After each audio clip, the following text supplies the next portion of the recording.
Hi friends, welcome to tech friends IT. AP DSC 2018 పైన వచ్చినటువంటి news చూద్దాం.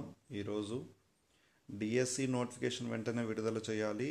Ramakrishna DSC 23,000 పోస్టుల భర్తీపై ప్రభుత్వానికి చెప్పి పరిష్కారానికి ప్రయత్నిస్తాం. ఆదిత్యనాథ్ దాస్.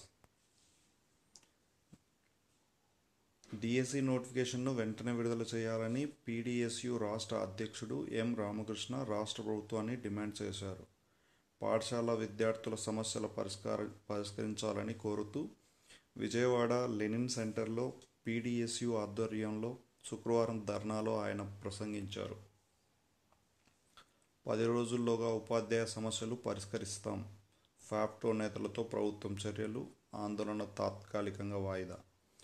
ఫ్రెండ్స్, ఇక్కడ ఉపాధ్యాయులు ఒక ధర్నా చేస్తున్నారు కదా, దాంట్లో ప్రసంగిస్తూ ఆదిత్యనాథ్ దాస్ ఏం చెప్పారంటే 23,000 పోస్టులు ఉన్నాయి కదా డిఎస్సిలో, అవి పరిష్కరించడానికి ప్రభుత్వానికి చెప్పి చూస్తాం అని చెప్పడం జరిగింది.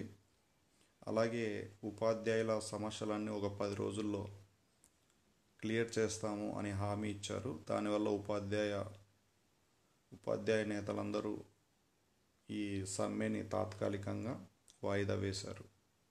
ఇది ఫ్రెండ్స్ ఈరోజు న్యూస్. ఈ వీడియో మీకు నచ్చినట్లయితే లైక్ చేయండి, అలాగే మీ ఫ్రెండ్స్కి షేర్ చేయండి. ఇప్పటివరకు నా ఛానల్ సబ్స్క్రైబ్ చేయకపోతే సబ్స్క్రైబ్ చేసుకోండి friends. Thank you friends, thank you watching my video. By by.